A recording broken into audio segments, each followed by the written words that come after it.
Kamusta? May anime Tagalog recap nga pala. Ang kwento ay nagsimula sa isang mundo kung saan ang mga halimaw ay tinatawag na Nemesis, ay bumabagsak mula sa langit. Dala ang takot at kamatayan sa lahat ng tao na kanilang nadadampian, kahit yung mga nakaligtas sa kanilang pagdampi ay permanenteng nagkakapeklat. Ang mga sumpa ay kilala bilang mga sorcerers at kadalasan ay mas nakakatakot kaysa sa mga Nemesis. Pagkatapos, makikilala natin ang isang apprentice ng sorcerer na nagngangalang Seth, na tumakbo upang makipagkita sa isang batang lalaki na nagngangalang Tommy, na kanyang ipinangako na ipapakita ang kanyang mahika. Maaari lamang ipakita ni Seth ang kanyang mahika kung walang ibang nakakakita. Nag-aalala si Tommy pagkatapos makita ang ilang libro na inakala niyang kinuha ni Seth kay Alma, ngunit sinabi ni Seth na okay lang ito. Ang unang spell ay nabigo, at ang sumunod ay nakakahiya ring nabigo. Nagdesisyon si Seth na ang mga spell na iyon ay boring at sinabi niya kay Tommy na ipapakita niya ang orihinal na mahika na kanyang ginawa. Pinalakas ni Seth ang kanyang spell at inilabas ang tinatawag niyang Titan Punch na nagpatalsik sa malaking bato sa ere. Namangha si Tommy, ngunit pareho silang nagulat nang makita na ginalit ni Seth ang ilang baka. Sinabi ni Tommy na palaging may masamang nangyayari kapag kasama niya si Seth sa bayan. Nakita natin si Alma, isang freelance na sorcerer, na nagalit sa isang tindero na tumangging magbenta sa kanya. Ipinaliwanag niya sa tindero na wala siyang pagpipilian at binyantaan niyang sisirain ang kanyang tindahan kung hindi siya susunod. Sinunod ng tindero ang kanyang mga utos, ngunit nang lumabas si Alma, nakita niya si Seth na gumawa muli ng gulo. Hindi makapaniwala ang mga tao sa bayan na si Seth ay gumagawa na naman ng kalokohan. Ngunit pinaliwanag ni Seth ng mahinahon na kontrolado niya ang sitwasyon. Iniisip ni Seth na okay lang ang lahat basta hindi nalalaman ni Alma, ngunit napagtanto niya na nandoon ito. Ginamit ni Alma ang kanyang mahika upang ayusin ang sitwasyon at sinabihan si Seth na hindi siya pwedeng patuloy na magdulot ng gulo, kaya siya'y paparusahan mamaya. Nagalit ang mga tao sa bayan dahil sinisisi nila ang malupit na sorcerer sa nangyari. Sinubukan ni Seth na ipaliwanag na siya ang may kagagawan at sinabi niyang si Alma ang nagligtas sa kanila, ngunit hindi pinansin ng mga tao ang kanyang paliwanag. Tinawag silang nanghahawa at walang kwenta, at sinabi na ang kanilang uri lamang ang nagdadala ng gulo. Ayaw nila ng mga sorcerer sa kanilang bayan at sinabihan si Tommy na lumayo sa kanila. Nag-alok si Alma na bayaran ang pinsala at ipinaliwanag kay Seth na walang silbi ang makipag-usap sa kanila sa puntong iyon. Gusto ng mga tao sa bayan na ipahiya sila. Ngunit ginamit ni Alma ang kanyang mahika para makatakas. Hindi maunawaan ni Seth kung bakit ganoon ang pagtrato sa kanya, dahil siya ang may kasalanan, ngunit ipinaalala sa kanya ni Alma na natatakot sa kanila ang mga tao. Sa gabi, bilang parusa, inisa-isa ni Alma ang lahat ng gulong ginawa ni Seth kamakailan. Pinagbawalan niya itong bumalik sa islang iyon at inihayag na alam niya na kinuha ni Seth ang kanyang mga grimoire. Hiningi niya na itigil ito, kaya ipinaliwanag ni Seth na kinuha niya ito para maging respetadong sorcerer. Ngunit sinabi niya na hindi pa siya karespe-respetong tao. Hindi maunawaan ni Seth kung bakit hinayaan ni Alma na ganunin siya ng mga tao sa bayan, ngunit ipinaliwanag lamang ni Alma na ganoon nila tinitingnan ang mga sorcerer. Katulad ng pagtingin nila sa Nemesis na nagdadala ng disgrasya sa sangkatauhan, tinitingnan din sila bilang mga halimaw, ngunit hindi pa rin niya maunawaan dahil isa si Alma sa mga tao na lumalaban sa Nemesis. Sigurado si Alma na magbabago ang lahat kung matatalo lahat ng Nemesis, na nakapagpaisip kay Seth, ngunit, binigyang diin ni Alma na wala namang magandang mangyayari sa mga iniisip ni Seth. Bigla, naramdaman ni Alma ang matinding sakit ngunit itinago ito. Nagpaalam si Seth na magbabanyo ngunit nagulat siya nang hindi siya pinayagan. Habang nakahiga, iniisip ni Seth ang pagpuksa sa lahat ng Nemesis at naisip niya na ang pagiging mahusay na sorcerer katulad ni Alma ang tanging paraan. Kinabukasan, patuloy si Seth sa kanyang pagsasanay at ipinaliwanag ni Tommy na sinabihan siya ng kanyang ina na huwag makipaglaro sa mga sorcerer. Sinabi ni Seth na ito'y dahil hindi nila alam kung gaano kahanga-hanga ang mahika, at sinabi niya na balak niyang maging isang Nemesis hunter. Ipinaliwanag ni Seth na inaatake ng Nemesis ang mga tao sa buong mundo at matagal nang lumalaban dito si Alma. Bigla, nakita nila ang isang bagay na bumabagsak mula sa langit at nakilala ito ni Seth mula sa isang libro bilang isang itlog ng Nemesis. Ito'y nakakabahala dahil diretso itong papunta sa bayan at si Alma ay kasalukuyang lumalaban sa ibang Nemesis sa ibang isla sa oras na iyon. Ngunit, napagdesisyonan ni Seth na siya ang lalaban dito dahil isa rin siyang sorcerer. Namangha ang lahat sa bayan ng isang malaking itlog ang bumagsak sa kanilang harapan. Umuwi si Seth at kumuha ng mga gamit na kinabibilangan ng isang pampasabog na bote, gamot sa pagpapagaling, magic talisman, magic sword, at iba pa. Ngunit, agad niyang napagtanto na masyado siyang mabigat para sa mga paniki na magdadala sa kanya. Dumating si Tommy sa bayan upang ipaliwanag na ang kanilang tinitingnan ay isang itlog ng Nemesis at lahat ay nagpanik. Na-realize nila na matagal ang tulong mula sa Royal Capital at napagdesisyonan na dapat si Alma ang bahala rito. Sinabi nila na ang mga sorcerer ay nahawaan na ng Nemesis at hindi sila mamamatay sa karagdagang contact sa Nemesis. Iniisip nila na oras na para magpakatino si Alma at namangha sila nang akalain nila na may isa pang itlog ang bumagsak. Ngunit hindi ito isang itlog, kundi si Seth. Pinaliwanag ni Seth na ang lahat ng kanilang alalahanin ay mawawala ngayon dahil nandito na siya at sinabi niya na kaya niyang harapin ang Nemesis nang walang tulong mula kay Alma. May plano si Seth na itulak lamang ang itlog sa gilid ng isla, ngunit nagulat siya nang makita niyang ito'y nagsisimula ng mabiyak. Nabiyak ang itlog, ngunit nanatiling kalmado si Seth at inatake ito gamit ang pampasabog na bote. Hindi nasaktan ang Nemesis kaya't dinala ni Seth ang mahiwagang espada, ngunit nabigo siya at tinamaan. Napagtanto ni Seth kung gaano kalakas ito at walang pag-aalinlangan na sinubukan ni Tommy na tumulong. Tumutok ang pansin ng Nemesis kay Tommy kaya't iniligtas siya ni Seth sa huling sandali. Ngunit napahamak si Seth, kaya sinabihan niya si Tommy na tumakbo agad. Maliwanag na nauubos na ang lakas ni Seth kaya tumakbo si Tommy at humingi ng tulong. Ang mga tao sa bayan ay tanging nanonood lamang habang dinadaganan si Seth ng Nemesis, ngunit ayaw sumuko ni Seth at sinabi niyang ito ang kanyang pagkakataon na ipakita sa lahat na hindi mas asama ang mga sorcerer. Nahihirapan si Seth na tumayo ngunit patuloy niyang sinasabing ayaw niyang mababa ang tingin nila kay Alma. Patuloy lamang sa panonood ang mga tao kaya't umiyak si Tommy at humingi ng tulong. Sumagot sa kanyang mga dalangin nang may umatake mula sa langit. Isang boses ng lalaki ang tumawag sa pangalan ng Attack Bravery Destroyer, habang isa pang malakas na atake ang tumama sa Nemesis.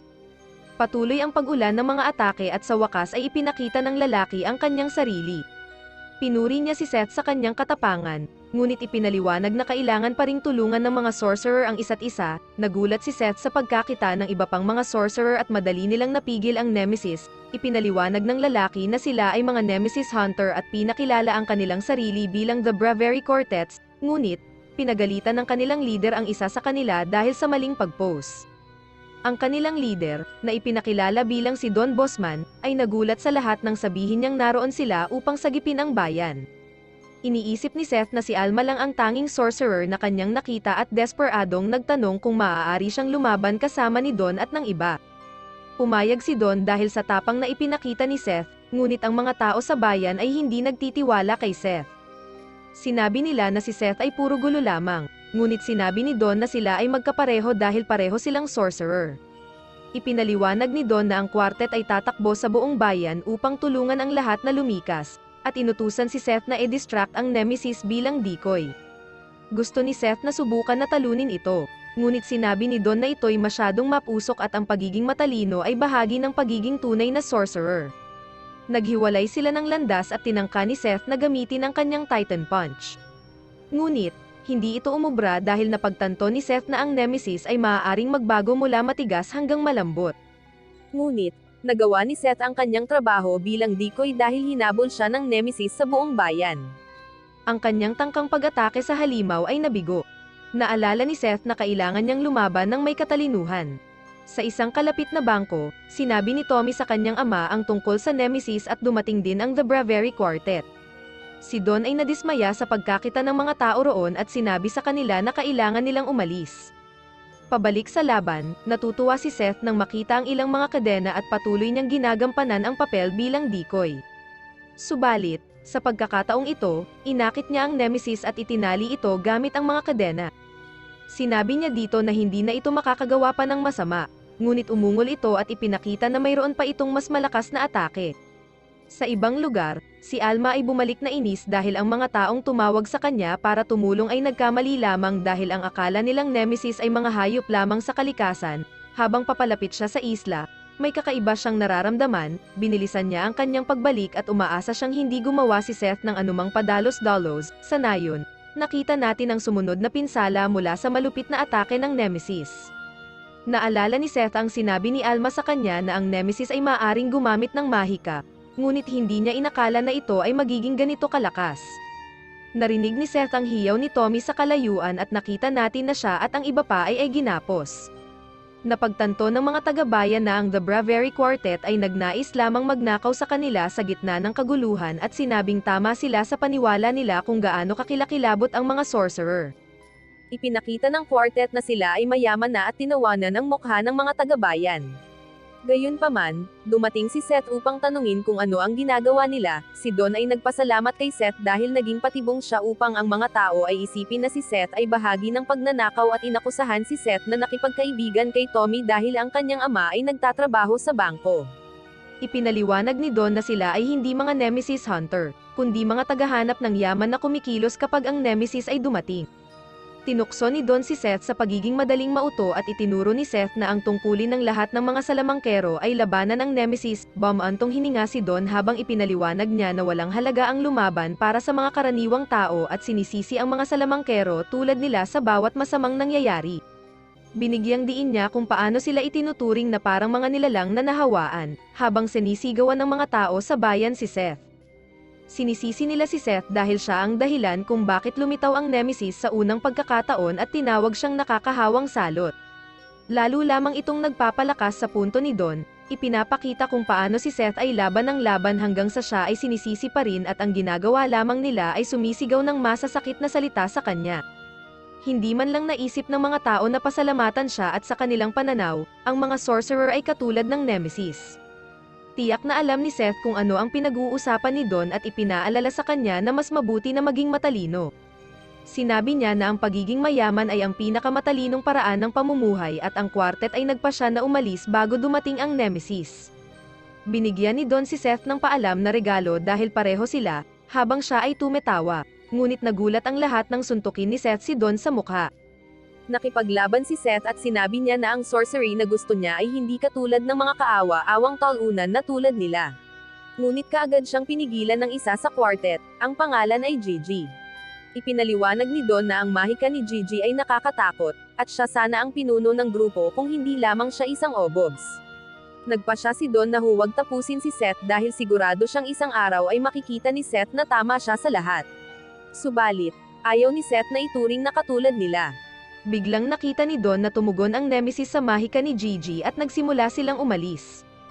Ngunit, sinabi ng mga tao sa bayan na mamamatay silang lahat kung hindi sila papakawalan sa gapos. Handa na ang quartet na umalis at sinabi ni Don kay Seth na mas mabuting umalis siya at iwanan ang lahat kung ayaw niyang mamatay. Ang mga tao sa bayan ay maaari lamang sumigaw sa takot habang inihahanda ng Nemesis ang kanyang malupit na pag-atake.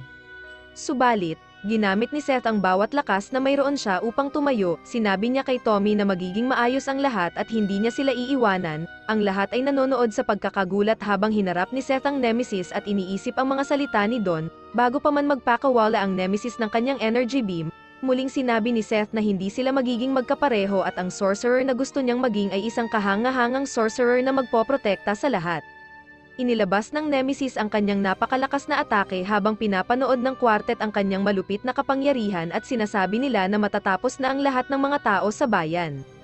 Nagpaalam si Don sa hangal na si Seth ngunit nagulat silang lahat nang makita sa gitna ng makabulag na liwanag na si Seth ay hinaharangan ang atake at nagpoprotekta sa lahat. Tinukoy ni Don kung paanong imposible ang kanilang nasaksihan dahil mahina lamang si Seth sa paggamit ng mahika at nagtataka siya kung ano talaga si Seth. Nagsimula ang Nemesis na ihanda ang susunod nitong pag-atake pero hindi papayag si Seth at ginamit ang kanyang Titan Punch upang sumuntok ng butas direkta dito. Lahat ay nagulat sa nakita, na si Seth ay talagang napagtagumpayan ito at namangha si Don kung paano ginamit ni Seth ang mahika gamit ang kanyang kamay lamang. Hindi pa tapos ang Nemesis pero hindi na makagalaw pa si Seth. Ngunit, may isang atake mula sa itaas ang tumapos dito at ang galit na si Alma ay sinabihan ang kanyang batang apprentice na magpahinga na lamang. Nagising si Seth at pinagalitan siya ni Alma dahil ginamit niya ang mahika gamit ang kanyang kamay lamang. Ito ay hindi isang bagay na maaaring gawin ng karaniwang mga sorcerer. Ipinaliwanag niya na may isang organisasyon na tinatawag na Inquisition na kinamumuhian ang mga tao na hindi normal pagdating sa mahika at inaakala niya na ang mga tao sa bayan ay malamang na kinokontak sila na. Tinukoy ni Seth na sila ay tumulong sa mga tao sa bayan at tumanggi na maniwala na sila ay tatalikuran. Naalala ni Alma pagkatapos niyang mahuli ang quartet ng Bravery at ibinalik ni Tommy ang mga piraso ng guwantes ni Seth habang pinasasalamatan sila sa pagligtas sa bayan. Sinabi ni Alma kay Seth na hindi kailanman mauunawaan ng mga normal na tao at mga nahawaan tulad nila ang bawat isa. Nagulat si Alma nang sabihin ni Seth na tatalunin niya ang lahat ng Nemesis upang wala ng iba pang mahawa at hindi na kailangang matakot ng mga tao. Tinukoy niya na masyadong maraming Nemesis ang umiiral sa mundong ito kaya't nagdesisyon si Seth na hanapin ang kanilang pugad at wasakin ito. Binanggit ni Emma na ang lugar na iyon ay tinatawag na Radiant ngunit ito'y isang alamat lamang, alamat man o hindi. Nagpa siya si Seth na hanapin ito. Binanggit na ang mga Nemesis ay bumabagsak bilang mga itlog kaya dapat may lugar kung saan ang mga itlog ay may pugad. Nagdesisyon si Alma na kung gusto niyang talunin ang Nemesis ng ganon, papayagan niya siyang tulungan siya sa susunod na paghuli niya sa isa. Ngunit nagbabala na malamang ay matakot sa kanila ang mga taga-Nayon at itaboy sila. Nagalit si Seth, dahil ayaw niyang makita na ang mga sorcerer ay tinatrato sa ganang paraan, subalit, pinakalma siya ni Alma at pinaupo siya upang magpahinga. Nang mag-isa, naisip ni Alma kung paano mahigit sa 10 taon mula nang makilala niya si Seth at sinabi niya na ang mga alaalang iyon ay nabahira ng pulang kulay, ang kulay ng apoy na lumalagablab sa paligid. Ang kanyang alaala ay nagpakita sa kanya ng paggising mula sa pagkakatulog matapos siyang malubhang masugatan. Hindi niya maalala kahit isang bagay at sinabihan siya na natagpuan siya na may hawak na bata, para protektahan ito. Sinabi niya na pagkatapos niyang mawalan ng lahat, ang natira lamang sa kanya ay isang batang wala siyang alaala. Pagkatapos gumaling ang kanyang sugat, isinama niya si Seth sa kanyang paglalakbay upang tanungin kung sino mang makita nila kung may alaala sila sa kanya o kay Seth. Ang sagot ay laging hindi at iniyakan niya kung paano hindi nakikinig ang karamihan sa kanyang sinasabi. Ang matinding sakit ni Alma ay nakakapagpaluhod sa kanya, ngunit sinasabi niya kay Seth na ito ay karaniwang sakit ng ulo na ibinigay sa kanya ng sumpa at sinabihan siyang huwag alalahanin ito. Ang pagiging isang sorcerer ay nangangahulugan na siya ay nakaligtas sa pakikipag-ugnay sa Nemesis, natanggap ang kanyang sumpa at nakuha ang kapangyarihan na gamitin ang mahika, na tinatawag nilang Fantasia. Si Seth ay isang sorcerer din, ngunit sa buong panahon ay naging pasanin lamang siya kay Alma, madalas niyang naiisip na iwanan ito sa likod. Gayunpaman, siya ang tanging gabay niya sa paghahanap sa kanyang nakaraan kaya hindi niya ito maiwan, ngunit ipinaliwanag ni Alma na magaganap ang isang insidente. Ipinahayag ni Alma na nagsisimula pa lamang siya sa pagiging isang Nemesis hunter at iniwan niya si Seth sa bahay mag-isa isang araw upang maghanap ng Nemesis. Habang siya'y mag-isa, isang grupo ng mga bata ang nanakit kay Seth at sinisi siya dahil siya ang dahilan kung bakit namatay ang mga alagang hayop sa bayan. Sinubukan ni Seth na ipaliwanag na ang Nemesis ang may gawa nito, ngunit sinimulan lamang siyang saktan ng walang tigil habang sinasabi nila na ang pagbugbog sa masasamang tao ay tama. Sa huli, ang kapangyarihan ni Seth ay biglang pumutok, na nagdulot kay Alma na medame kaagad na may hindi tama. Sa baryo, itinali si Seth at nais ng mga taga-baryo na sunugin siya ng buhay dahil natatakot sila na kung ang isang halimaw tulad niya ay mahipo sila, mahahawaan rin sila. Gayunpaman, na-shock sila nang ang kanilang mga sulo ay nawala ang apoy at lumitaw si Alma upang himasin ang mukha ng isang taga-baryo. Tinukoy niya na marahil ay sinumpa na ito ngayon at tumakbo sila sa takot. Ngunit tawang-tawa siya dahil malinaw na hindi ito totoo. Pinalaya niya si Seth na umiyak sa kanyang mga bisig at napagtanto niya sa unang pagkakataon kung gaano ito kaina at walang kalaban-laban. Alam niya na kailangan niyang protektahan si Seth at hindi na niya hahayaang ituring siya ng kahit sino bilang masama muli. Hindi na muling naglakbay si Alma nang walang layunin. Gusto pa rin niyang makuha muli ang kanyang alaala ngunit may mas mahalagang bagay siyang hinahanap ngayon, isang lugar kung saan maaari niyang protektahan si Seth at walang makakapinsala sa kanya. Tuloy pa rin ang pagtaboy sa kanila ng iba, ngunit kapag ginawa nila ito, hinahayaan na lamang nila ang hangin na dalhin sila sa isang bagong paglalakbay. Tinitingnan ni Alma ang kanyang lumang damit at napagtanto kung gaano na siya lumaki mula noon. Kinabukasan, sinubukan ni Seth na lumabas ng palihim ngunit pinigilan siya ni Alma. Sinabi ni Seth na hindi magiging epektibo ang pagpigil sa kanya, pero ikinagulat ni Seth nang malaman niyang hindi siya pipigilan ni Alma. Alam niyang gustong hanapin ni Seth ang Radiant at tinanong siya kung ano ang plano niya sa paghanap dito nang walang mga ebidensya. Pero nashock siya nang marinig niya na sabihin ni Seth na sa tulong ng kanyang matibay na determinasyon, magagawa niya ito. Namangha si Seth nang ibigay sa kanya ni Alma ang kanyang walles at mga guwantes na may mga tagpi na. Pinapangako niya kay Alma na sisiguruhin niyang hindi siya magiging halimaw, sumang-ayon siya at ipinangako na magiging pinakadakilang sorcerer. Masigasig niyang sinimulan ang kanyang paglalakbay, ngunit biglang huminto at bumalik kay Alma, punong-puno ng emosyon. Pinasalamatan ni Seth si Alma sa lahat ng ginawa nito para sa kanya, pinakiusapan siya ni Alma na mag-ingat at umalis si Seth para sa kanyang paglalakbay. Pinanood siya ni Alma habang umaalis, hindi na niya mapigilan ang kanyang mga luha at naisip kung gaano kabigat ang pasanin ni Seth sa kanya. Opisyal nang nagsimula ang paglalakbay ni Seth at kinausap niya ang Radiant, binyantaan nito na sisirain niya ito sa anumang paraan. Makalipas ang ilang sandali, nagtipon-tipon ang ilang miyembro ng Inquisition at pinag-usapan kung paano naging matagumpay ang kanilang mga paghaanteng kamakailan. Dumating si General Torque, na tinatawag ding The Beast at sinabi niya na walang dapat ipaliwanag kung bakit niya sila tinipon doon. Lahat ng pansin ay nakatuon sa kanya habang ipinahayag niya na noong nakaraang araw, malapit sa isang isla, natagpuan ng isang sorcerer na may sungay sa dagat. Ang kwento ay nagpapatuloy habang si Alma ay nakipagkita sa awtoridad sa Nemesis researcher na ang pangalan ay Doc. Ipinaliwanag ni Doc na pinadala niya ang kanyang assistant upang makipagkita kay Alma, ngunit ngayon ay napagtanto niya na mukhang nawawala ito. Pinapaalala ni Alma sa kanya na hindi niya ito babayaran hanggang hindi natatapos ang trabaho, kaya nagtungo si Doc upang hanapin ang labi ng Nemesis bago ito makuha ng Inquisition. Umaasa si Alma na si Seth ay okay lang sa kanyang paglalakbay, ngunit nakita natin na siya ay nasa loob ng isang ship ng Inquisition at tinatanong kung bakit siya inaaresto. Handa si Seth na labanan sila at napagtanto nila na ginagamit niya ang isang kakaibang pamamaraan. Dumating si Captain Dragunov ng Inquisition at sinabi sa kanya na pumunta si Seth papunta sa kanilang ship. Akala nila ay kaduda-duda siya kaya sinubukan nilang interogahin siya, ngunit lumaban si Seth. Napansin ni Dragunov ang mga sungay ni Seth, at sinubukan nitong ipaliwanag na hindi pa siya magaling magpalipad gamit ang Wallace. Pinilit ni Seth na makawala at ipinakilala ang sarili bilang si Seth ang salamangkero. Hindi makapaniwala si Dragunov sa kung gaano kaignorante si Seth at napagtanto niya na ang balita tungkol sa kanilang mga batas ay hindi pa umabot sa labas ng kanilang teritoryo. Ipinaliwanag ni Seth na wala siyang ginagawang masama, ngunit sinabi nila sa kanya na magiging issue ito sa huli at inaresto siya. Sigurado si Seth na hindi kayang pigilan ng hawla ang kanyang mahika, ngunit nagkakamali siya. Ginawa ang hawla lalo na para sa mga salamangkero, at ipinaliwanag ni Dragunov na ikukulong si Seth sa kabisera ng 10 taon. Sinabi ni Seth na hindi ito magiging epektibo para sa kanya dahil balak niyang sirain ang Radiant. Subalit, sinasabi ng mga gwardya sa kanya na ito ay isang alamat lamang.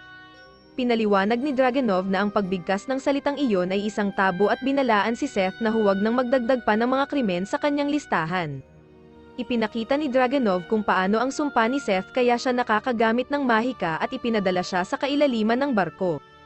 Napagtanto ni Seth ang kapahamakan na kanyang nararanasan at naalala kung paano palaging sinasabi ni Alma sa kanya na itago ang kanyang mga sungay. Binalikan niya ang mga oras na binaygo niya si Alma dahil sa kanyang plano upang hanapin ang Radiant. Akala niya ay magsisimula siya sa paghahanap sa mataas na bahagi o baka sa ilalim ng lupa. Ngunit, sinabi ni Alma na magsimula siya sa isang lugar na tinatawag na Artemis dahil ito ay isang research town kung saan nagtitipon-tipon ang mga salamangkero. Hinikayat siya ni Alma na hanapin ang isang lalaki na may pangalang Yaga na isa sa pinakamalakas na salamangkero ngunit binalaan siya na iwasan ang isang dilaw na pusa. Nabigla si Seth nang makita ang isang maliit na nilalang sa kanyang hawla at isang babae na ang pangalan ay Melly sa hawla sa katabi niya. Natuwa si Seth nang malaman na galing si Melly sa Artemis at patungo siya sa kanyang isla, ang Island 21, upang kunin ang isang Nemesis. Inakala niya na ang maliit na nilalang na may pangalang Bubri ay alaga ni Melly ngunit ito ay isang kaibigan pala.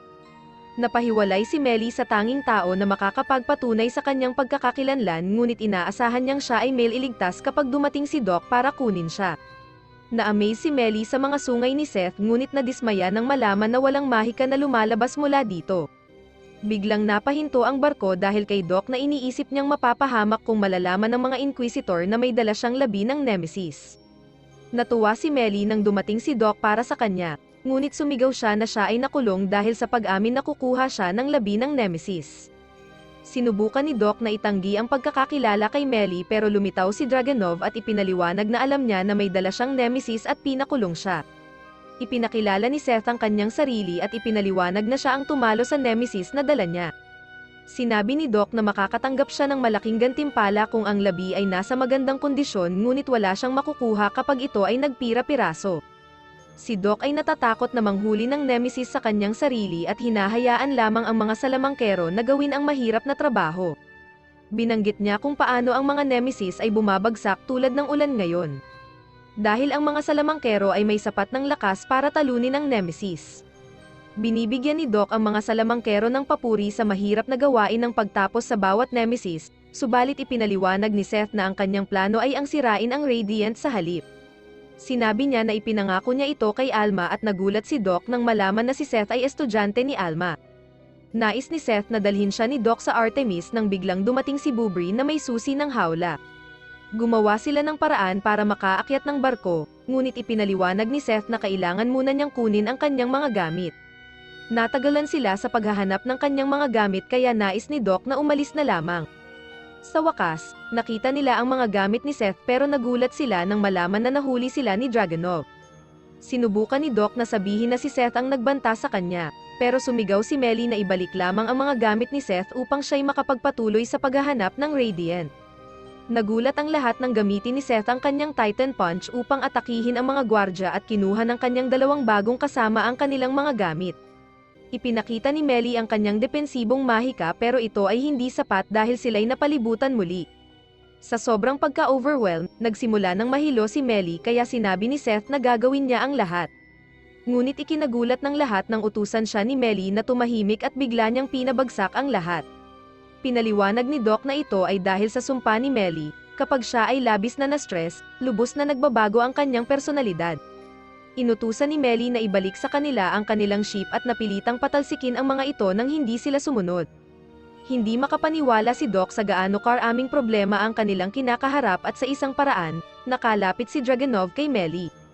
Binanggit niya kung paano hindi dapat ipakita ng mga salamangkero ang kanilang tunay na lakas at napagpasyahan niya na si Melly ay tatanggap ng matinding parusa. Natakot si Doc para sa buhay ni Melly, pero binyantaan ni Seth si Dragunov na huwag siyang sasaktan. Ang Titan Punch ni Seth ay nagdulot ng malupit na pinsala at ito ang nagbigay daan para sila'y makatakas. Pinuri ni Dragunov sila sa kanilang pagtakas at pinigilan ang kanyang sundalo na barilin sila. Ipinaliwanag niya na hindi sila makakagawa ng anumang hakbang kung sila ay makakarating sa Artemis. Higit pa rito, siya ay naintriga kung paano nakagamit si Seth ng mahika gamit ang kanyang kamay. Sa barko ni Doc, humingi ng paumanhin si Melly dahil sa kanyang pagbabago at sinabi ni Doc na iyon ang dahilan kung bakit hindi siya magiging dakilang salamangkero. Namangha si Seth sa kanyang kapangyarihan at may pagka-excited niyang tinanong si Melly na turuan siya ng ofensibong mahika. Pagkatapos, ipinaliwanag ni Doc na malapit na sila sa Artemis at naghanda si Seth para sa syudad ng mga salamangkero. Sa wakas, sila ay dumating sa Artemis kung saan namangha si Seth sa mga sasakyan ng iba pang salamangkero. Sinabi sa kanya na upang makahanap ng trabaho doon, kailangan niyang magparehistro bilang isang residente, ngunit ipinaliwanag ni Seth na nandoon lamang siya upang hanapin si Yaga. Sa hindi malamang dahilan, desperadong maging residente si Doc at sinabi sa kanila na makikita lamang siya ni Yaga kung siya ay isang residente. Pumayag si Seth at siya ay namangha sa lugar na tinatawag na Paraiso ng mga Salamangkero, isang lugar kung saan hindi kailangang magdusa ang mga salamangkero dahil lamang sa kanilang pagiging sila.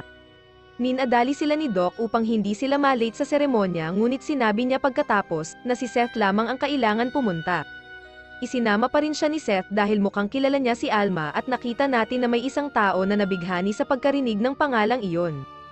Dumating si Seth at ang iba sa seremonya at si Seth ay nabigla nang ipakilala ng announcer ang tagapagtatag ng Crazy Academy, isang dilaw na pusa na tinatawag na Master Lord Majesty. Ipinaliwanag ng pusa na ang mga bagong miyembro ay kikilalanin ang mga misyon kasama sila bilang kapwa salamangkero at sama-sama nilang tatanggalin ang sumpa na nagdudulot sa kanila ng hirap. Ang mga bagong miyembro ay tinawag sa entablado kung saan binigyan sila ng kontrata upang lagdaan ng punong guro. Sinubukan itong basahin ni Seth ngunit sinabi ni Master Lord Majesty na maraming benepisyo ang inaalok nito at inudyukan siyang magmadali at lagdaan ito. Natutuwa ang pusa sa kanyang paglagda habang pinalakpakan siya ng lahat, ngunit napagtanto ng mga bagong miyembro na sinisingil sila ng libo-libo dahil lamang sa paggamit ng pluma. Ang tinta ay nagkakahalaga rin ng libo-libo at ipinaliwanag ni Lord Majesty na bawat isa sa kanila ay may malaking utang sa akademya. Kailangan nilang sumali sa mga misyon bilang mga Nemesis Hunter para sa akademya upang mabayaran ang utang at pinalakpakan sila ng mga tao dahil lahat sila ay katulad nila dati. Tapos na ang seremonya at natutuwa si Doc dahil hindi na niya kailangang makita si Seth. Ngunit dumating ang isang opisyal upang ipaliwanag na kinikilala si Doc bilang guardian ni Seth at ang mga guardian ay may pantay na responsibilidad sa utang. Pagkatapos, napagtanto ni Seth kung bakit binalaan siya ni Alma tungkol sa isang dilaw na pusa ngunit sinabi niya na hindi naman nila kailangan sundin ang sinabi ng manlolokong pusa. Paliwanag ni Seth, hahanapin niya lang si Yaga at aalis upang hanapin ang Radiant. Ngunit sinubukang ipaliwanag ni Doc na iiwanan lamang siya ni Seth ng may utang. Nagpatuloy sila sa paghahanap kay Yaga at nakatagpo ng 200. Hindi pinansin ni Seth si Doc at pinili ang ginto na daanan kaya pinaliwanag ni Doc na may bayad ito.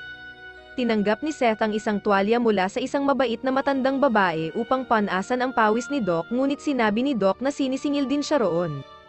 Nagpunta sila sa isang pub kung saan binalaan sila ni Doc na huwag mag-order ng kahit ano ngunit agad umorder si Seth ng gatas. Pagkatapos, si Melly ay ininsulto dahil lamang sa pagtatanong tungkol kay Yaga ngunit nagbago ito at sinira niya ang pub. Sa dulo ng araw, humingi ng paumanhin si Melly, hindi makapaniwala si Seth na hindi nila natagpuan si Yaga, at stressed si Doc. Nagulat si Seth nang marinig ang isang kawali na nagsalita sa kanila at lumabas ang isang maliit na lalaki mula dito pero sinabi niya na walang siyang pangalan.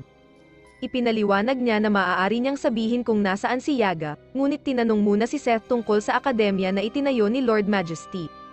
Sabi ni Seth, si Majesty ay isang tuso, ngunit walang tao sa bayan na tinawag silang infected o masama ang pagtrato sa kanila. Lahat ay may bayad ngunit masaya ang lahat. Tinanong ng lalaki kung bakit sa tingin ni Seth ay sinisingil ni Majesty ng malaking halaga. Ipinaliwanag ni Melly na ito ay para sa pananaliksik upang pagalingin ang sumpa. Sinimulan ng lalaki na ipaliwanag na hindi lahat ng pera ay para doon ngunit naudlot ang kanilang pag-uusap dahil sa mga alarm. Sinabi ni Doc na ang Inquisition ay sumunod sa kanila doon at ngayon ay umaatake. Natutuwa ang lalaki na nandoon si Seth upang makita ito at sinabi sa kanya na masusing panoorin.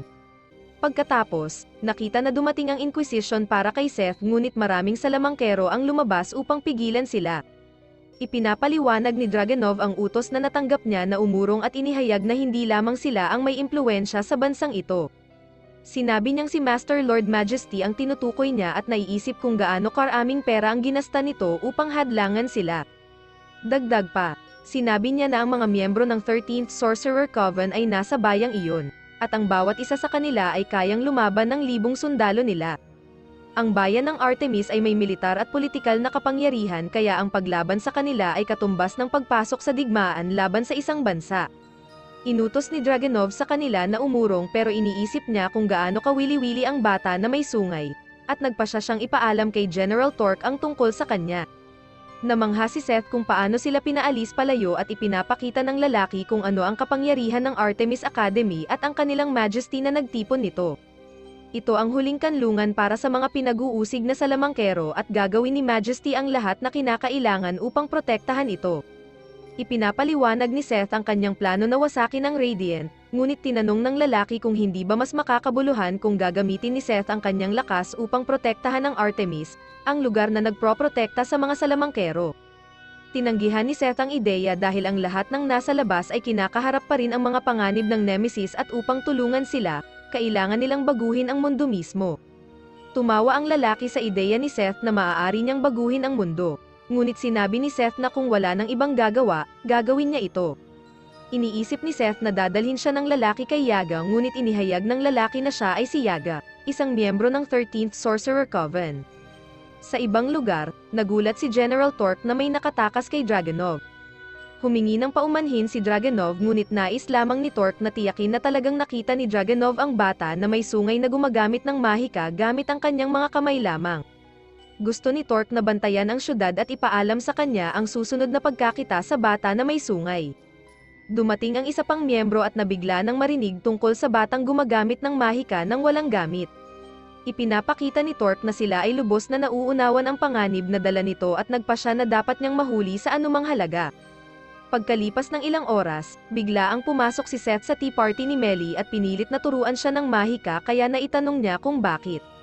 Inisip ni Seth ang kanilang pag-uusap ni Yaga at kung paano itinuring lamang siyang mag-aaral. Tinanong niya si Yaga kung nasaan ang Radiant, ngunit winasak lamang ni Yaga ang sulat mula kay Alma na nagpapaliwanag kung sino si Seth.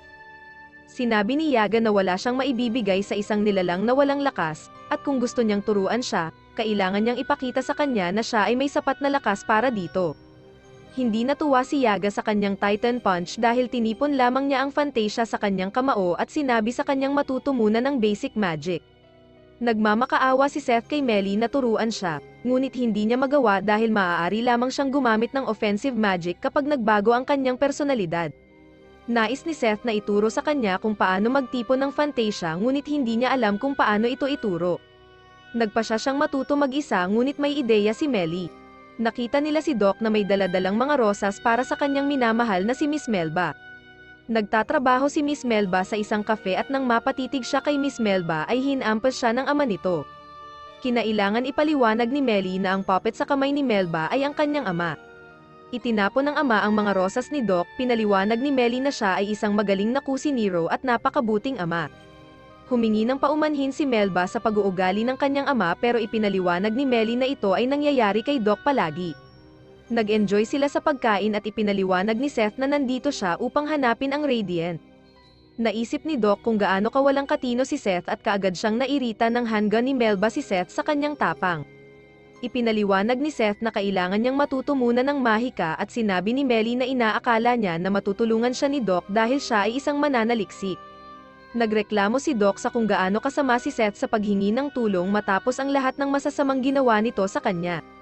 Subalit, binago niya kaagad ang kanyang isip nang ipakita ni Melba kung gaano ito kahanga-hanga kung tutulungan niya si Seth.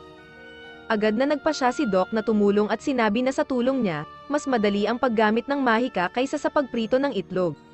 Nagulat si Doc nang makita na mas maraming papuri ang natanggap ni Seth mula kay Melba ngunit hindi makayanan ni Seth ang lasa ng roast beef flavored tea ni Melba. Nagkunwari si Doc na gusto ito at binigyan siya ng marami pa. Ginamit ni Doc ang pagsasanay ni Seth bilang dahilan upang makaalis sila roon. Mainit ang ulo, ipinaliwanag ni Doc na tutulong siya dahil ipinangako niya pero sinabi niyang hindi siya hahawak ng Fantasia at tutulong lamang sa pagbabasa ng mga grimoire. Nais matutunan ni Seth ang salamangka na meteor drops at itinuro sa kanya ni Doc kung paano isipin ang mahika na nais niyang gawin. Sumigaw si Seth ng incantation ngunit hindi ito gumana. Maraming beses siyang sumubok ngunit palaging bigo. Sinabi sa kanya ni Doc na kailangan ng higit pang tapang upang gawin ito. Sinubukan ito muli ni Seth at bumuo ng mahika sa kanyang mga kamao, naglabas siya ng isa pang Titan Punch na nagpalipad kay Doc. Pagkatapos, patuloy na humihingi ng paumanhin si Seth ngunit ayaw nang tumulong ni Doc. Desperadong naghanap ng paraan si Melly kung paano matulungan si Seth sa pagsasanay at namangha ang iba nang sabihin niyang palolekasan niya ang mahika sa katawan ni Seth upang siguruhing matatandaan niya ito. Nagbago ang kanyang personalidad at ginamit ang meteor drops upang umatake. Napilitan si Doc na protektahan si Melba ngunit muli siyang pinalipad. Sinundan ni Melly si Seth habang ayaw niyang labanan ito, ngunit sinabi niya sa kanya na iyon ang dahilan kung bakit siya mahina. Ang kanyang sumunod na pag-atake ay nagpalipad kay Seth at nakita natin na nabutas ang kanyang guwantes. Ang malakas na atake ni Melly ay halos magpabagsak ng mga debris sa kanya kaya sinubukan siyang iligtas ni Seth. Gayunpaman, napagtanto niya na hindi sapat ang kanyang Titan Punch upang umabot sa tamang panahon at nanalangin na gumana ang meteor drops sa pagkakataong ito. Isinisigaw niya ito ng malakas at namangha ang lahat ng gumana ang salamangka at nailigtas niya si Melly. Si Seth ay labis na nasa sabik at nakikita natin na tila masaya si Melly na baliw sa kabila ng pagbalik niya sa kanyang normal na sarili. Si Melly ay nahihiya para sa lahat ng pinsala at nag-aalala na baka hindi na gustong makipag-usap sa kanya ni Seth. Ngunit ipinapakita ni Seth na hindi niya matutunan kung paano gamitin ang salamangka kung wala si Melly. Hindi pa rin perpekto ang lahat dahil tila nawala na naman si Doc. Mamaya, ipinakita ni Seth kay Yaga ang kanyang salamangka. Sabi ni Yaga ang kanyang Fantasia ay may kakulangan ngunit ipinaliwanag okay na rin. Iniisip ni Seth na maaari na siyang pumunta sa Radiant ngayon pero pinigilan siya ni Yaga. Ipinapaliwanag ni Yaga na marami sa pinakamahusay na salamangkero sa mundo ay matagal nang sumubok pumunta doon pero walang nagtagumpay. Kailangan maging first class na salamangkero si Seth kung nais niyang makarating doon at hinihiling niya kay Yaga na tanggapin siya bilang apprentice. Pumayag si Yaga ngunit sinubak muna siya sa pamamagitan ng Cauldron Crush Attack. Ayon sa inaasahan ni Yaga, si Seth ay napigilan ito at sinabi sa kanya ni Yaga na kailangan niyang matutunan na kontrolin ang higit pa sa mga iyon gamit ang kanyang mahihina na kamay. Binabalaan siya ni Yaga na mahigpit ang kanyang pagsasanay ngunit masugid na tinanggap ito ni Seth. Mamaya, inistorbo ni Seth ang tea party ni Melly muli at humiling na manatili sa kanyang bahay. Natulog siya sa parke ngunit ipinaliwanag ni Doc na may bayad din iyon at kailangan niyang maghanap ng isang lugar na matutulugan. Masayang inanyayahan ni Melly si Seth na manatili sa isa sa kanyang mga bakanteng kwarto ngunit nahiya siya nang kailangan niyang ipaalam sa kanya na ang mga bisita sa kanyang tea party ay mga manika lamang. Nagpatuloy ang kwento habang si Seth ay sumasailalim sa pagsasanay kay Yaga, at ipinaliwanag ni Yaga sa kanya na hindi siya lalakas kung tatakbo lamang siya palagi. Makalipas ang ilang panahon, ang mapayapang umaga ni Doc na ginugol niya sa paghanga kay Melba ay naabala ni Seth at Melly. Sinubukan niyang paalisin sila pero pinigilan siya ni Melba upang tanungin kung nais niyang subukan ang bagong recipe ng kape niya. Pumayag si Doc na subukan ito dahil gusto niya si Melba, ngunit si Seth at Melly ay natatakot para sa kanyang buhay. Nang matikman ni Doc, siya ay nagulat dahil masarap ito. Kinuha ni Doc ang sandali para ipagdiwang na sa wakas ay nagiging mabuti na ang kanyang buhay, ngunit siya ay nasakmal ng isang nilalang. Ipinaliwanag ni Yaga na ito ay isang devilfish kraken.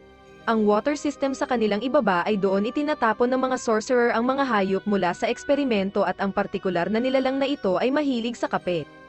Ipinaliwanag ng ama ni Melba na si Doc ay naamoy na may kape dahil sa palaging pag-inom nito, kaya't maari siyang kainin ng halimaw.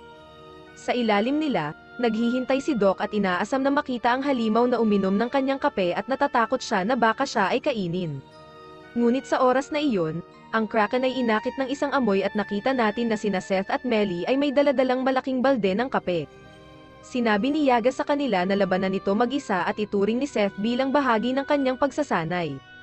Lumitaw ang kraken at sila ay narelieved na makita na buhay pa si Doc. Sa kasamaang palad, ang Titan Punch ni Seth ay hindi nasaktan ito dahil masyado malambot at makunat ang kraken. Mabilis na sinabi ni Doc na hindi ito naramdaman ng halimaw. Hindi rin umabot ang mga meteor drops sa nilalang dahil ito ay lumipad patungo sa kape at naglabas ng tinta sa labas ng lungsod. Ang Inquisition ay mabilisang nagmasid, at si Dragunov ay nagtataka kung bakit kailangan nilang bantayan ang batang may sungay. Hindi iniisip ni Dragunov na siya ay mukhang mapanganib kagaya ng inaakala ni General Torque, at nagtataka siya kung talaga bang may ganang kalakas na kapangyarihan ang bata. Nais matuto ni Seth ng mas malakas na mahika, ngunit napagdesisyonan nila na subukan pigilan ang kraken mula sa paggalaw gamit ang mga bitag. Ang unang bitag ay nagresulta sa pagkakahuli kay Doc, at ang mas delikadong bitag ay ganun din. Ang huling plano ni Melly ay gamitin ng isang pana na may sleeping potion sa dulo, ngunit ito ay tumama rin kay Doc. Dumating si Melly at pinagalitan si Doc dahil sa patuloy na pagkakahuli sa mga bitag at nakita natin na lubos na nawalan ng pag-asa ang dalawa. Lumitaw si Yaga upang tanungin kung handa na ba silang sumuko dahil mahirap labanan ang isang nilalang sa sarili nitong teritoryo, ngunit ayaw sumuko ni Seth at hayaan lamang si Doc na mamatay. Nagtataka si Yaga kung sa palagay ba ni Seth ay maaari niyang talunin ang kraken, ngunit sinabi ni Seth na wala iyon sa kanyang isip at hindi niya kailangan ng dahilan upang tulungan ang isang kaibigan. Naisip nila na kailangan nilang subukan ang ibang paraan at nagkaroon si Seth ng ideya ng mag-alok si Melba ng inumin sa kanila. Bumalik ang dalawa sa ilalim na may dala pang balde ng kape, ngunit ikinagulat nila nang sabihin ni Doc na iwanan na lamang siya roon. Napu-frustrate si Doc dahil hindi siya pinapansin ni Melba at nagpa siya na ibigay na lang ang natitirang bahagi ng kanyang buhay sa kanyang bagong kaibigan na kanyang pinangalanan na Devil. Sinubukan ni Doc na putulin ang kanilang koneksyon ni Seth, ngunit sinabi ni Seth na maaari silang maghiwalay pagkatapos niyang iligtas si Doc. Sa gulat ng lahat, binuhos ni Seth ang kape sa kanyang katawan. Natakot si Doc na tiyak na kakainin si Seth ni Devil. Totoo nga, kinain ni Devil si Seth, ngunit ipinaliwanag ni Melly na iyon ang plano ni Seth. Ang kape na binuhos ni Seth sa kanyang sarili ay may malalakas na pampalasa kaya isinuka ni Devil si Seth kasama ito. Dahil sa pagkahina ni Devil, napigil ni Melly ang paggalaw nito, na nagbigay daan kay Seth upang umatake. Naghanda si Seth para sa isa pang pag-atake, ngunit pinigilan siya ni Doc. Ipinaliwanag niya na sila ni Devil ay naging magkaibigan dahil sa kanilang pagmamahal sa kape. Nais ni Seth na maging magkaibigan silang lahat at pumayag si Doc dahil hindi niya maipaniwala kung gaano kawalang ingat si Seth para iligtas siya. Pagkatapos, sa cafe, napagtanto ni Seth na hindi pa siya sapat na malakas at dumating si Yaga upang mag-alok ng mas matinding pagsasanay. Nakakuha ng tapang si Doc upang purihin si Melba at ang kanyang kape, ngunit sinabi ni Melba na ang kanyang ama ang gumawa nito. Sinabi naman ng ama ni Melba kay Doc na siya na ang gagawa ng kape para sa kanya mula ngayon. Sa ibang pagkakataon, patuloy ang pagsasanay ni Seth ngunit nasira niya ang kanyang mga guwantes. Pinasya ni Yaga na kunin ang mga guwantes ngunit binigyan siya ng ibang pares. Iba ang mga ito dahil ipinaliwanag ni Yaga na pinipigilan nito ang suot mula sa paggamit ng mahika at masasaktan siya kung susubukan niyang tanggalin ang mga ito. Napagpasyahan ni Yaga na hindi karapat-dapat si Seth sa kanyang turo sa kasalukuyang kalagayan nito at binanggit niya na hindi pa siya nakakita ng ganito kagrabe at walang ingat na paggamit ng Fantasia. Binigyang diin ni Seth na ang kakayahan na magtipon ng ganong kadaming Fantasia ay nangangahulugan lamang na siya ay makapangyarihan at kung mas marami, mas mabuti. Ipinaliwanag ni Yaga na ang pagtipon ng kapangyarihan ay hindi masama, ngunit ang tunay na kakayahan ay matatagpuan sa ibang lugar. Sinabi niya kay Seth na siya ay sobrang nakatuon sa pagiging makapangyarihan kaya't nakalimutan niya ang isang mahalagang bagay at hindi dapat tanggalin ang mga bagong guwantes hanggang sa mahanap niya ang sagot.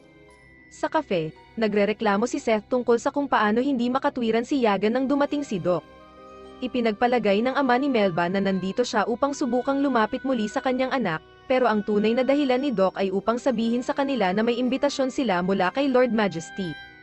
Ang imbitasyon ay upang ipaliwanag na ang kanilang utang ay umabot sa napakataas na halaga at ito ang pinakamataas na utang sa kasaysayan ng Artemis Academy. Kinailangang ipaliwanag ni Doc kay Seth na ito ay hindi isang bagay na dapat ipagdiwang at kailangan nilang ipaalam kay Majesty na wala silang perang pambayad sa utang. Imbes na pera, pinapagawa sila ni Lord Majesty ng mga gawain, at nais ni Seth na magamit ang mahika upang mapadali ang lahat. Si Doc ay masipag din dahil iniisip niya si Melba at ang kanilang magandang kinabukasan. Biglang napansin ni Melly ang isang bagay at pumunta si Seth upang tingnan ito. Nakita nila ang Bravery Quartet at ipinaliwanag ni Don na ang kanyang talino ang nagtulak sa kanya na matuklasan ang kayamanan na kanilang kukunin. Pagdating ni Seth, sila ay nagulat sa isa't isa, ngunit nakalimutan ni Seth kung sino sila. Muling ipinakilala nila ang kanilang mga sarili at sinabing madali lamang para sa kanila ang tumakas mula sa bilangguan ng isla. Ipinaliwanag ni Don na nandoon sila upang nakawin si Emily. Gulat si Seth nang gamitin ni Emily ang ofensibong mahika at sinabihan sila na siya ay sumailalim din sa pagsasanay. Natuklasan ni Melly na ang kanilang kapangyarihan ay nagmumula sa kanilang shorts at inihayag ni Don na ang kanilang shorts ay gawa mula sa parehong material ng mahika ng mga guwantes. Tinukso ni Don ang kanyang kasamahan na si Craig dahil sa maling pagbigkas ng isang salita, ngunit siya ang nagsisi sa huli. Sinabihan ni Don na tanggalin ang mahika na pumipigil sa mga guwantes ni Seth kapalit ng pagbabaliwala nila sa kanilang mga maling gawain, ngunit tumanggi si Seth na makipagkasundo sa mga katulad nila. Ipinaliwanag ni Don na malaki ang paghanga niya kay Seth pagkatapos makitang napabagsak nito ang Nemesis sa kanyang suntok. Nakikiramay siya kay Seth at sinasabi na ang kapangyarihan ay lahat sa mundong ito. Walang kapangyarihan, ang mga mas malakas ay kukunin ang lahat mula sa kanya. Ngunit may kapangyarihan, maaari niyang pagpaboran ang lahat. Sigaw ni Seth na ayaw niyang maging tulad nila, inamin niyang nais niyang magkaroon ng kapangyarihan at maging malakas, ngunit buong pagmamalaking sinabi niya na hindi niya gagamitin ang kanyang kapangyarihan sa paraang ginagawa nila. Sigurado si Seth na maaari pa rin niyang talunin sila kahit walang mahika, at inatake sila ng quartet. Buti na lang, dumating si Crazy Melly upang lumaban. Pinaabot ni Gigi ang kalahati ng kanyang pag-atake gamit ang Troublesome Shield, ngunit sinabihan siya ni Seth na umatake ulit. Ginamit ni Seth ang pag-atake upang lumipad at sipain si Don. Si Gigi ay napabagsak din, ngunit nagising si Don upang dakpin si Melly. Desperadong inatake ni Booby si Don, na nagpabagsak sa kanya. Agad na kumilos si Seth, ngunit umiyak si Melly sa kanya na tumigil dahil hindi siya makalipad gamit ang Wallace ng walang mahika. Naisip ni Seth kung paano ang pagtanggal sa mga guwantes ay magpapalakas sa kanya, ngunit napagpasyahan niyang hindi ito mahalaga ngayon. Lumaban si Seth sa electrical na shock at napagtagumpayan niyang tanggalin ang mga guwantes sa tamang panahon upang iligtas si Don. Pagkatapos, humingi ng paumanhin si Seth kay Yaga sa paglabag sa kanyang mga alituntunin at nagpasya siyang hanapin ang ibang paraan upang makarating sa Radiant. Ngunit pinigilan siya ni Yaga at ipinaliwanag na hindi pa siya pinapaalis. Nagpasya si Yaga na bigyan pa si Seth ng isa pang pagkakataon at ipinaliwanag na malinaw na nakita ni Seth ang tamang sagot. ibinigay ni Yaga kay Seth ang kanyang lumang guwantes. Pinaliwanag niya na hindi pa nakakapagtipon si Seth ng Fantasia gamit ang guwantes. Ang ginagawa lamang ni Seth ay pinipilit ang Fantasia sa paligid ng kanyang mga braso papasok sa kanyang guwantes, na nauwi sa pagkalat ng karamihan nito. Ipinaliwanag niya na ang karamihan sa mga sorcerer ay hindi makagamit ng mahika ng walang guwantes, kaya ang sinumang makakagawa nito ng walang guwantes ay itinuturing na henyo. Ito ang mga guwantes na ibinigay sa kanya ni Alma, at maliwanag na sinadya niya ito upang protektahan si Seth. Sa kanyang bagong guwantes, maaari na ngayong gamitin ni Seth ang mga kakayahan mula nang siya ay isilang, at binalaan siya ni Yaga na magiging mas mahigpit ang pagsasanay mula ngayon. Sa ibang lugar, natutuwa si Lord Majesty na makita na ang kanyang plano para kay Seth na pigilan ang mga kriminal ay naging matagumpay, at nakita natin na naiwan si Doc upang ipagpatuloy ang pagtatrabaho. May oras pa, sumusobra si Seth sa pagkain matapos ang mahirap na pagsasanay kapag binasa ni Yaga ang isang bagay tungkol sa Inquisition. Nag-isip si Seth na silang lahat ay masasamang kaaway lamang, ngunit pinaliwanag ni Yaga na sila'y mga individual tulad nila at kailangan maunawaan ito ni Seth bago niya sila labanan. Sa labas ng lungsod, makikita natin si Dragunov na nangingisda dahil ito'y magandang paraan upang palipasin ang oras habang hinihintay ang batang may sungay na magpakita muli. Siya ay medyo kampante, kaya nagtataka ang isa sa mga sundalo kung talaga bang ganyan ang lider. Subalit, sinabi ng isa pang sundalo sa baguhan na makikita niya kung gaano kahanga-hanga si Dragunov balang araw. Sa gabing iyon, namangha ang baguhan nang makita si Dragunov na nagluluto para sa lahat. Akala niya pagiging bahagi ng Inquisition ay nangangahulugan ng paglaban sa mapanganib na mga sorcerer upang mapanatili ang kaayusan sa mundo, ngunit hindi iyon ang kanilang ginagawa. Pagkatapos, nakita ng baguhan si Dragunov habang naghuhugas ng damit.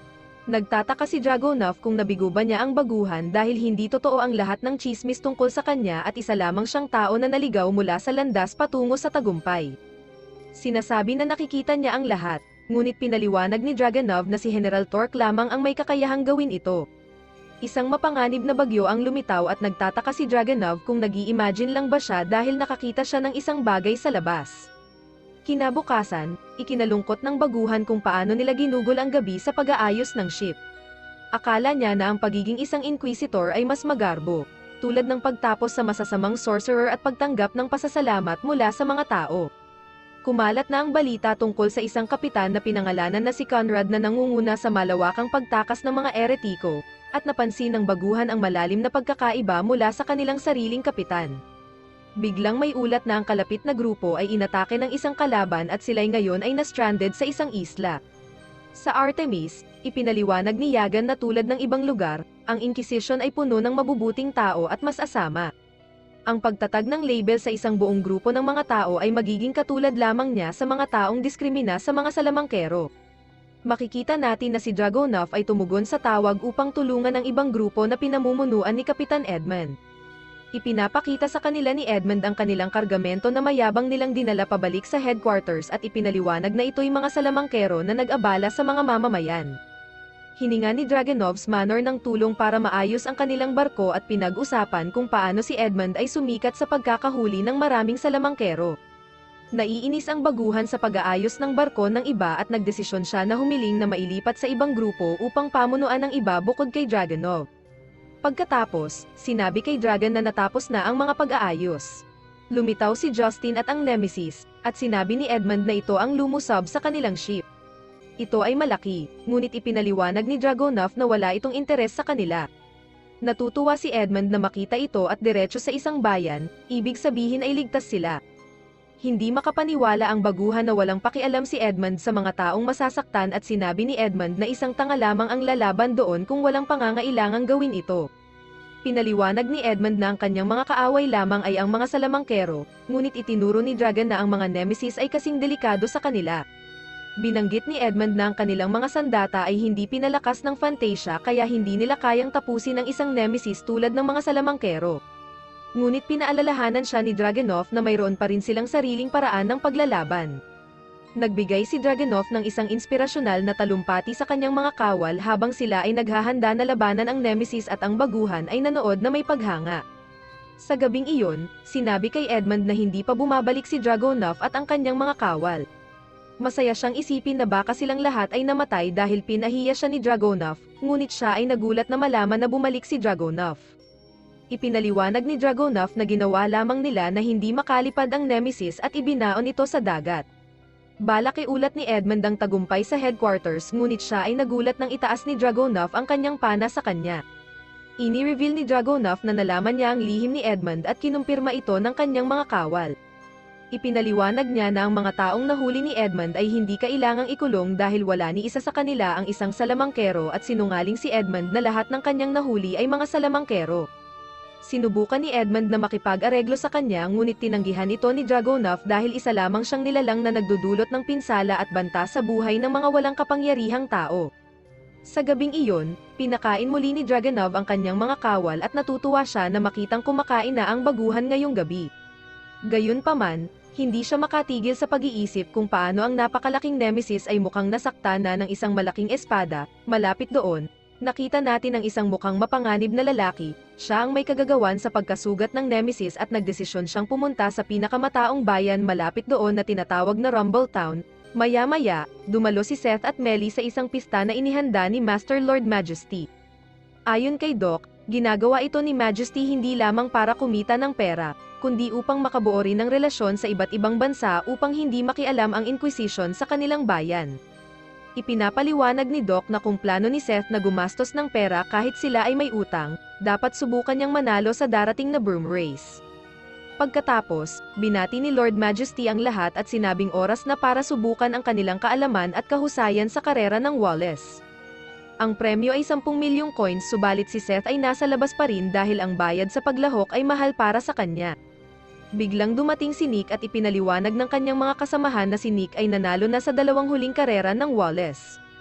Kilala siya bilang isang tanyag na mamamayan ngunit inasar si Seth nang banggitin nito si Alma.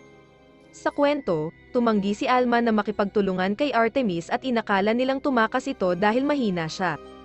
Galit na sinabi ni Seth na si Alma ay ang pinakamalakas na sorcerer kaya hinamon siya ni Nick na patunayan ito sa pamamagitan ng pagtalo sa kanya sa karera. Handa si Seth na gawin ito at ipinaliwanag kay Melly kung sino si Alma. Ikinuwento niya ang kanilang nakaraan at kung paano ito naging nakakatakot kapag galit o hindi. Hindi naglaon, inanunsyo ni Majesty na ang climax ng pista ay malapit nang magsimula.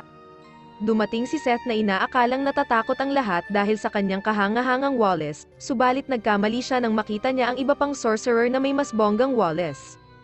Kasama na rito si Nick na may bagong modelo ng Wallace na mas pinahusay. Lumitaw si Melly at sinabing siya ay sasali rin sa karera, kaya't nagdesisyong magtulungan silang dalawa. Nanonood si Doc na galit dahil siya ang nagbayad ng kanilang entrance fee upang makalahok. Sinabihan niya sila na may isang sa 10,000 tsansa sila na manalo kaya dapat nilang gawin ang lahat, kahit pa ito ang magpahamak sa kanila. Nag-isip si Seth kung gaano siya lumakas mula nang simulan niya ang kanyang paglalakbay at nagpanata siyang ipakita ito sa lahat. Nagsimula ang karera at agad gustong maungusan ni Seth ang nangunguna. Masusing pinapanood ng mga manonood kung gaano kabilis si Seth kahit gamit ang isang lumang Wallace. Pinaliwanag ni Yagan na ang Wallace ay mas mataas ang kalidad kahit na lumang tingnan at pinasalamatan ang kanyang pagsasanay para sa pagiging mas malakas ni Seth. Ang mga baguhang kaharap niya ay walang pag-asa at unti-unting naniwala si Doc kay Seth. Biglang naabutan si Seth ng mga kalaban subalit nagulat sila nang makita ang isang malaking robot na pag-aari ni Majesty. Sinabi ni Majesty na nagulat siya na mayroong nakarating sa puntong ito na may isa sa 10,000 na tsansa.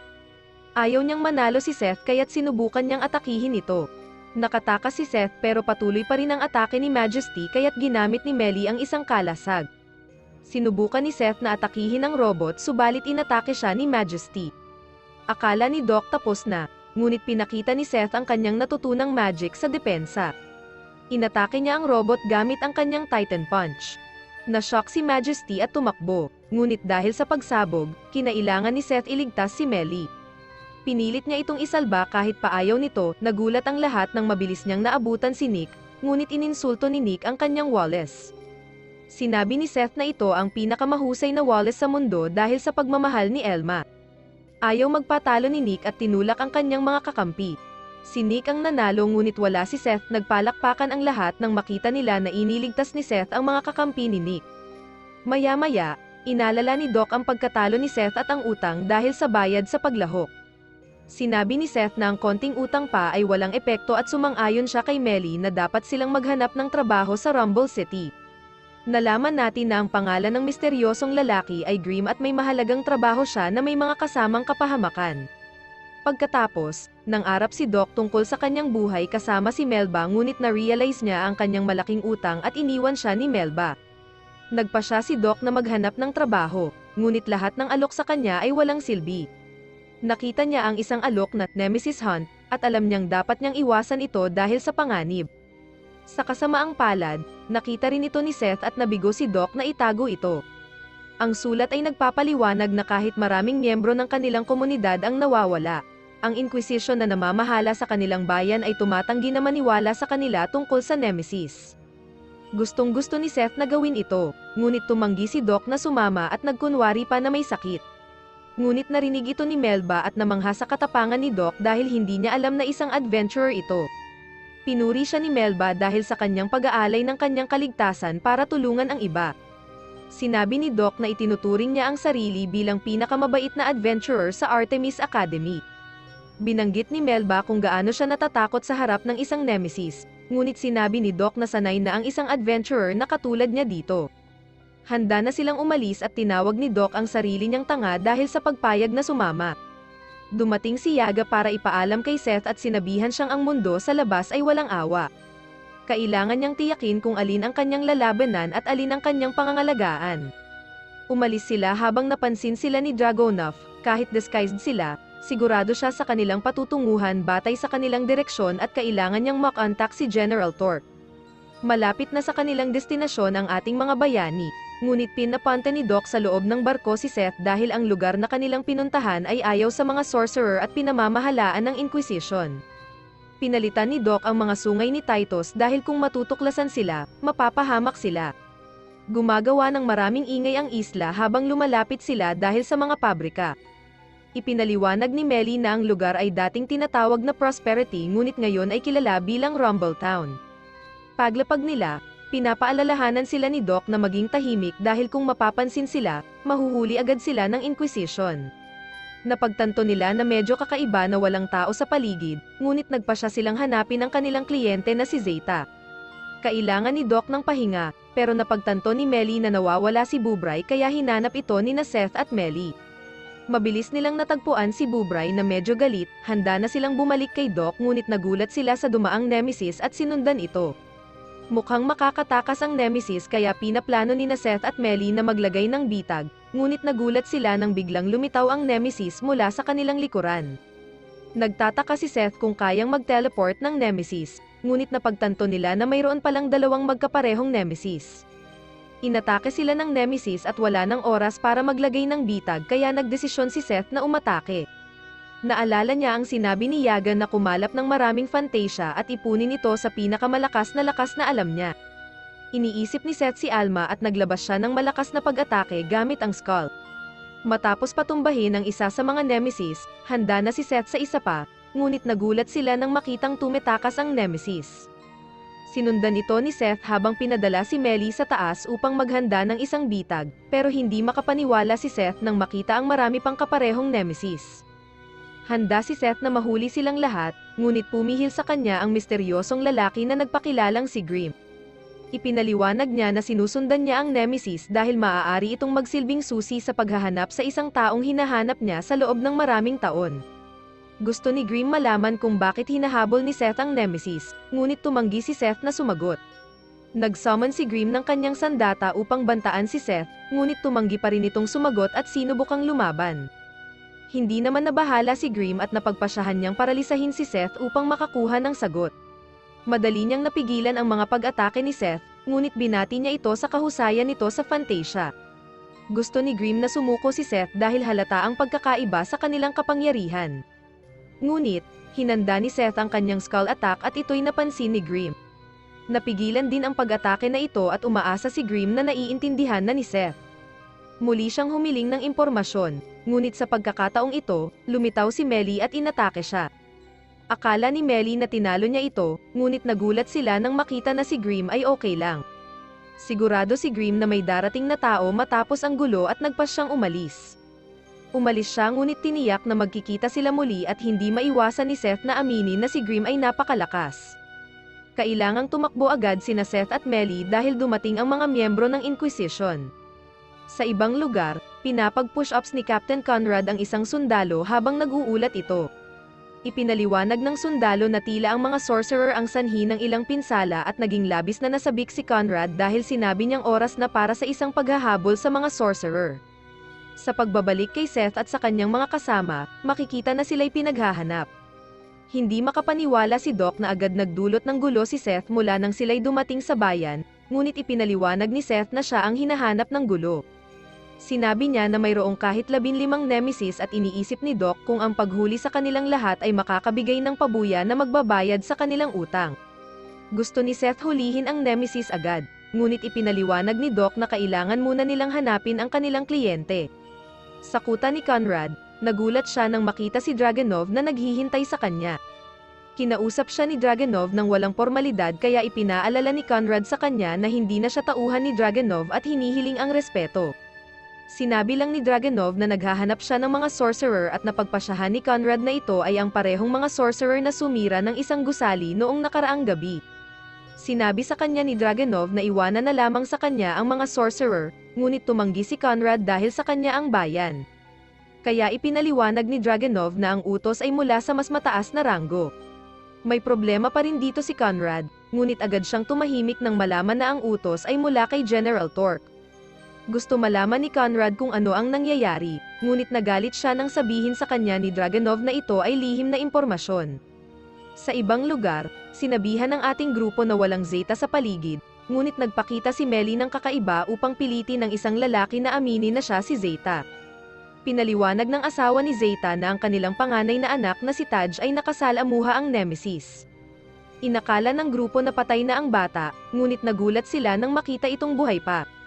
Itinanggi ni Taj na nakita niya ang Nemesis, ngunit malinaw na siya'y nagka-curse dahil umuubo siya ng may kulay violet. Sinabi ng asawa na tila binabalewala ng Inquisition ang katotohanan na may Nemesis sa bayan at wala silang pakialam dahil sila'y mga dayuhan.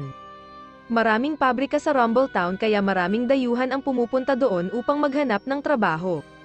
Mayroon ng masamang opinyon ang mga tao doon tungkol sa mga dayuhan tulad nila, kaya hindi ma-imagine ni Zeta kung ano ang gagawin nila kapag nalaman nila na si Taj ay nahawaan.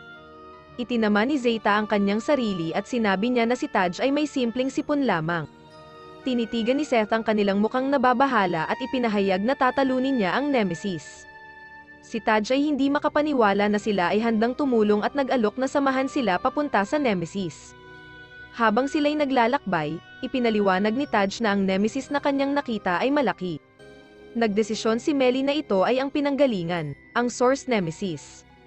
Ang Source Nemesis ang nagpapahawa sa iba sa pamamagitan ng kanyang haplos. Ang mga Nemesis na kanilang nakita ay tila mga kahalintulad na nagmula sa pinagmulan ng Nemesis. Itinuro ni Taj kung saan niya nakita ang malaking Nemesis at ang tatlo ay tumuloy at natagpuan ang isang kakaibang puno na may mga balahibo. Ito ay ang mga puno na matatagpuan sa lugar kung saan mayroong Nemesis, subalit hindi pa sila nakakita ng ganito kalaki. Hindi karaniwan para sa mga punong ito na maging ganito kalaki kaya naisip nila na ang Nemesis ay nandoon na sa lugar na iyon matagal na. Biglang naramdaman ang pag-uga ng lupa at lahat ng mga tauhan ay nagmadaling lumikas. Ipinaliwanag ni Doc na ito ay hindi isang pangkaraniwang lindol at ang maraming taong paghuhukay ay nagpabagsak sa estabilidad ng isla. Na-realize nila na ang mga tao ay inililipat para mabalanse ang isla at ang clock tower ang nagbibigay direksyon. Sinabi ni Seth na lumabas ang Nemesis noon nang walang tao at iniisip niya na maaaring naghihintay ito hanggang sa lahat ay umalis. Kinabahan si Doc na baka bumagsak ang lupa sa ilalim ng kanilang mga paa kaya naisip ni Seth na mas mainam na manood mula sa langit. Tama siya dahil lumitaw ang mga Nemesis subalit masyadong marami sila. Nagdesisyon sila na unahin ang isang maliit na grupo, subalit tinawag siyang baliw nang biglaan siyang sumugod mula sa langit upang umatake. Si Seth ay natapos ang trabaho at tiyak siya na ang Nemesis ay hindi nagagalaw, ngunit bigla siyang inatake. Ang kanyang mga kaibigang Pranses ay inalala siya, ngunit ipinapaalala sa kanila ni Seth na sila ay nasa gitna ng laban. Hinawakan ni Seth ang isa sa mga nemesis upang si Melly ay makapag-atake, at napansin niya ang isang bagay. Matagumpay na binigkas ni Melly ang kanyang spell at nangarap si Doc tungkol sa malaking gantimpala na kanilang matatanggap. Pangarap ni Melly na magkaroon ng malaking handaan habang iniisip ni Doc kung gaano siya kakilala ni Melba. Nagulat si Seth nang marinig na may trabaho pa silang kailangang gawin dahil ipinaliwanag ni Melly na kailangan pa nilang eselyo ang nemesis sa loob ng mga scrolls. Maaring tumagal ito ngunit walang dapat ipag-alala dahil ang nemesis ay hindi makakagalaw. Biglang maraming nemesis ang nahulog sa kanilang patibong at mas na-excite ang grupo para sa mas malaking gantimpala. Subalit, biglang lumitaw si Grimm na ikinagulat ng lahat. Pinanood ni Doc ang kanyang mga pangarap na magkaroon ng pamilya kasama si Melba, pero ito ay nawasak. Binati sila ni Grimm at gumamit siya ng isang uri ng spell. Ngayon, alam niya na plano nilang dakpin ang nemesis ng buhay at tinanong niya si Seth kung ano ang ipinagkatiwala sa kanya ng isang babae. Gusto lamang ni Seth na lumaban muli ngunit wala ng oras si Grimm para sa kanila at umalis ito. Hindi naabutan ni Melly si Grimm sa kanyang kadena habang ito ay tumetakas ngunit ipinaliwanag niya na nilagyan niya ito ng marka upang hindi sila muling maambush. Sa kalapit na lugar, dinala ni Grimm ang ilang sundalo at inilagay sa kabaong, at pinakiusapan ang mga undead na alagaan ang mga ito. Sa ibang lugar, nakita natin na ang mga Echo Nemesis ay kontrolado at may taong nagkokontrol sa kanila. Salamat sa panonood, magre-recap ako ng ibang anime sa susunod, ngunit ipagpapatuloy ko ito kung ito ay magiging matagumpay.